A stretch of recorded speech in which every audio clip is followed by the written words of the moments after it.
അഫ്ഗാനിസ്ഥാനിലെ താലിബാൻ ഭീകര നേതാക്കൾക്കെതിരെ arrest warrant പുറപ്പെടുവിച്ച അന്താരാഷ്ട്ര ക്രിമിനൽ കോടതി അഹമ്മദുള്ള അഹുദ്സദ അടക്കമുള്ള താലിബാൻ നേതാക്കൾക്കെതിരെ സ്ത്രീകളെയും പെൺകുട്ടികളെയും അടിച്ചമർത്തിയതുമായി ബന്ധപ്പെട്ട കുറ്റങ്ങൾ ആരോപിച്ചാണ് അന്താരാഷ്ട്ര ക്രിമിനൽ കോടതി ICC അറസ്റ്റ് വാറണ്ട് പുറപ്പെടുവിച്ചിരിക്കുന്നത്. 2021 അഫ്ഗാനിസ്ഥാനിലെ അധികാരം പിടിച്ചെടുത്തതിനു ശേഷം താലിബാൻ സ്ത്രീകളുടെ വിദ്യാഭ്യാസത്തെയും അവരുടെ സ്വാതന്ത്ര്യത്തെ ഹനിച്ചുകൊണ്ട് നിരവധി മനുഷ്യാവകാശ ദംശനങ്ങളാണ് അഫ്ഗാനിസ്ഥാനിൽ നടപ്പാക്കിയത്. സ്വതന്ത്രമായി സ്ത്രീകൾ സഞ്ചരിക്കുന്നതിനും സമൂഹമധ്യത്തിൽ ഇറങ്ങി പ്രവർത്തിക്കുന്നതിനും താലിബാൻ നിയന്ത്രണം കൊണ്ടുവന്നു. പെൺകുട്ടികൾക്കായുള്ള സ്കൂളുകളും സർവകലാശാലകളും താലിബാൻ അടച്ചുപൂട്ടി.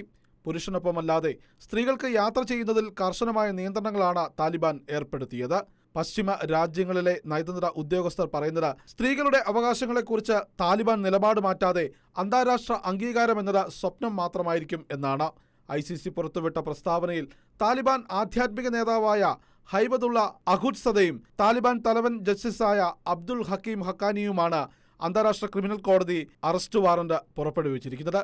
ലിംഗത്തെ അടിസ്ഥാനമാക്കിയുള്ള കുറ്റകൃത്യങ്ങൾ, പ്രത്യേകിച്ച് സ്ത്രീകളും പെൺകുട്ടികളും അനുഭവിക്കുന്നത്, താലിബാന്റെ ലിംഗനയം, താലിബാൻ ആശയങ്ങളുമായി യോജിക്കാത്ത മറ്റ് ആളുകൾക്കെതിരെയും താലിബാൻ നടത്തിയ മനുഷ്യാവകാശ ലംഘനങ്ങളുടെ തെളിവുകൾ കോടതിയിലുണ്ടെന്നും അന്താരാഷ്ട്ര ക്രിമിനൽ കോടതി വ്യക്തമാക്കി.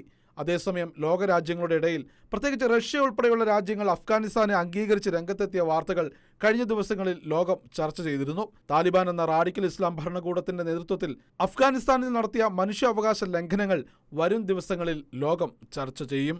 International desk, Shekinah news.